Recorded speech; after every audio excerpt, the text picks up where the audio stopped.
नमस्कार, बहुत स्वागत है आपका। मैं हूं आपके साथ प्रेरणा मिश्रा। शुरुआत करेंगे बुलेटिन की। पीसीसी चीफ जीतू पटवारी ने प्रदेश की आर्थिक स्थिति पर निशाना साधा है। जीतू पटवारी ने कहा प्रदेश की आर्थिक स्थिति पर श्वेत पत्र सरकार जारी करे।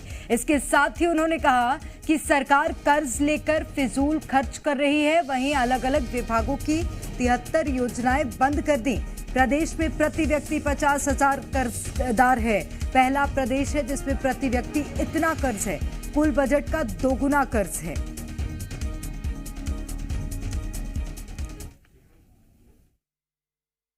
ये कर्ज लेने में पारंगत सरकार है।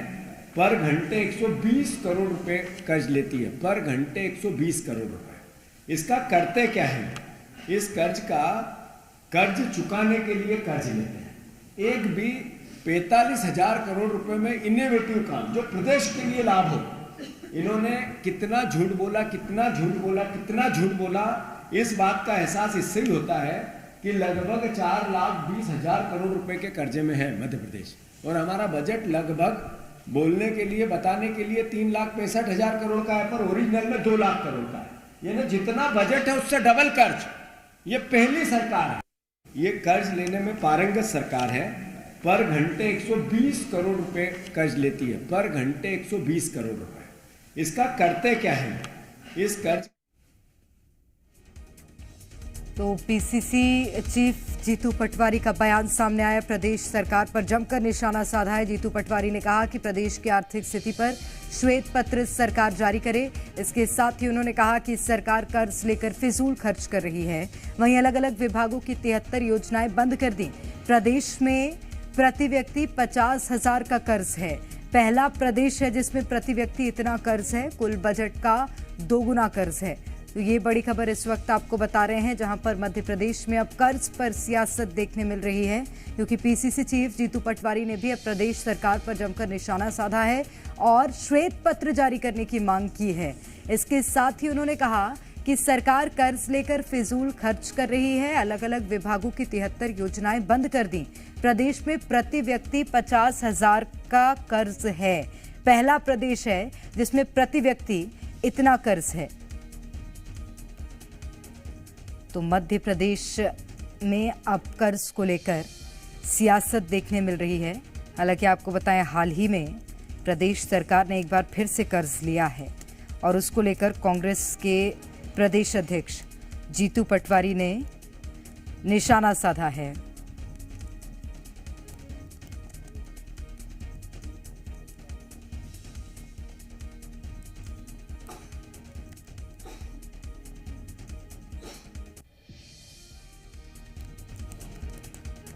तो प्रदेश कांग्रेस अध्यक्ष जीतू पटवारी ने प्रदेश सरकार पर निशाना साधा। कहा कि आर्थिक स्थिति पर सरकार श्वेत पत्र जारी करे।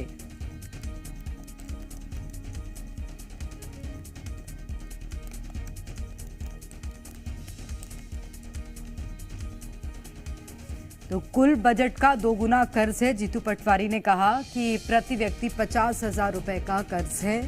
आर्थिक स्थिति पर कांग्रेस प्रदेश अध्यक्ष जीतू पटवारी ने निशाना साधा है। तो प्रदेश सरकार पर निशाना साधा। और ज्यादा बातचीत करेंगे। नेहा बग्गा हमारे साथ इस वक्त भारतीय जनता पार्टी से पक्ष रखने के लिए जुड़ गई हैं। नेहा जी, बहुत स्वागत करती हूँ आपका। जी नमस्कार। नेहा जी, प्रदेश सरकार जारी करेगी क्या श्वेत पत्र कर्ज को लेकर? देखिए, जीतू पटवारी जी के पेट में दर्द का कारण मुख्य क्या है कि बहनें जो है वो आर्थिक तौर पर सशक्त हो रही हैं और लाडली बहना का आशीर्वाद मध्य प्रदेश की सरकार के साथ है। जो पैसा सहारिया बेगा बहनों का बंद कर दिया था कांग्रेस ने, वो वापस से भाजपा ने देने का कार्य किया है। जो युवा है उनको उड़ान के लिए पंख मिल रहे हैं, उनकी इंटर्नशिप योजना चल रही है। उसी के साथ में किसान आर्थिक तौर पर सशक्त हो रहे हैं। जीतू पटवारी जी की पीड़ा है। तो एक नहीं, जब प्रत्येक वर्ग उन्नति की ओर चल रहा हो, चाहे इंफ्रास्ट्रक्चर हो, चाहे उद्योग मध्य प्रदेश में लाने की बात हो, तो जीतू पटवारी को कुछ समझ में नहीं आ रहा कि वो किस ओर जाए। क्योंकि उनकी जब सरकार थी तो किसानों को पीले नीले फॉर्म में लटका अटका दिया था। लाडली बहना के लिए जितनी भी योजनाएं थी उसको बंद करने का काम कांग्रेस पार्टी की सरकार ने किया था।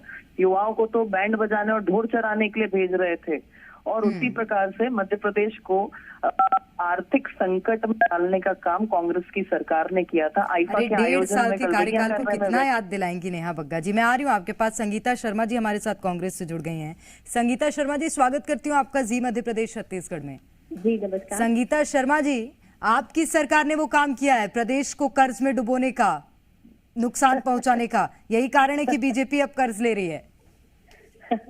देखिए, अब तो ये तो भारतीय जनता पार्टी के नेताओं को, उनके मंत्रियों को ये समझ लेना चाहिए कि पिछले 20 सालों से भारतीय जनता पार्टी की सरकार है मध्य प्रदेश में। मात्र 15 महीने कमलनाथ जी की सरकार रही, उसके बावजूद भी अगर ये हमारे ऊपर थोपते हैं कि हमारी वजह से कर्ज हुआ है, तो कर्ज ले लेकर प्रदेश की आर्थिक स्थिति को खराब करने का काम किसने किया है? शिवराज सिंह चौहान जी ने, और अब आ गए हैं मोहन यादव जी। आप बताइए, करोड़ों रुपए की इन्वेस्टर सबमिट करते हैं। संगीता शर्मा जी, एक बात बताइएगा, कांग्रेस पार्टी के पास ये आंकड़े आ कहां से रहे हैं कि क्षमता से अधिक कर्ज लिया, प्रति व्यक्ति 50,000 रुपए का कर्ज है? देखिए, ये आंकड़े तो जग जाहिर है, जितनी बार सरकार कर्ज लेती है उतना रिकॉर्ड सबके पास उपलब्ध होता है। मीडिया के पास तो हमसे ज्यादा उपलब्ध होता है।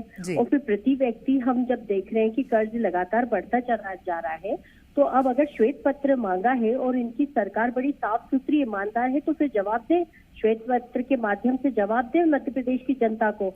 आप लाडली बहना योजना निकालते हैं, आप करोड़ों रुपए की फंडिंग करते हैं, तरह तरह के आप लोग तो लाडली बहना योजना से कांग्रेस को समस्या है क्या? देखिए, हमें क्या समस्या होगी? हम तो चाहते हैं मध्य प्रदेश की बहनें सशक्त हो। चलिए ठीक है, मैं आ रही हूँ आपके पास। नेहा बग्गा जी हमारे साथ जुड़ी हुई है। नेहा बग्गा जी, प्रति व्यक्ति 50,000 रुपए का कर्ज है, अभी कर्जदार है हर व्यक्ति मध्य प्रदेश का, और मैं भी मध्य प्रदेश की निवासी हूँ, मतलब मैं भी कर्जदार। बताइएगा कैसे इसका समाधान होगा? लगेगा अगर संगीता शर्मा को वो आंकड़ा पता हो कि प्रति व्यक्ति आए कांग्रेस के दिग्विजय सिंह जी के शासन में, या फिर जब 15 महीने की सरकार आई 18 में, उस समय क्या था और आज क्या है, अगर बता देंगी तो मुझे बहुत खुशी होगी। चलिए, एक सीधा सवाल नेहा बग्गा जी मैं आपसे और कर लेती हूँ। क्या अब प्रदेश सरकार श्वेत पत्र लाएगी कर्ज को लेकर? योजनाओं पर, भारतीय जनता पार्टी के कार्यों पर जनता ने निरंतर मोहर लगाई है, चाहे विधानसभा के चुनाव हो, चाहे लोकसभा के चुनाव हो। ये कांग्रेस की तरह नहीं कि हिमाचल की सरकार ओवरड्राफ्ट होकर आज जिस परिस्थिति में चली गई है, ये हमारे सामने है। तो भाजपा जिन कार्यों के लिए कर्ज ले रही है वो जरूर लिया है और लेते रहेंगे, और कर्ज भी सिर्फ उन लोग को मिलता है जिनकी क्रेडिबिलिटी होती है। कांग्रेस पार्टी कोई भी ऐसा अपना शासन बता दे जहां इन्होंने कर्ज ना लिया हो। तो बहुत स्पष्ट है कि सरकार डेवलपमेंट के मुद्दे पर, जनहितैषी मुद्दों पर, जनता की सेवा के लिए जो भी बस कोशिश यही होनी चाहिए कि इससे प्रदेश और प्रदेश की जनता को किसी तरह का कोई प्रभाव ना पड़े। बहुत शुक्रिया नेहा जी आपका भी। संगीता शर्मा जी आपका भी बहुत शुक्रिया।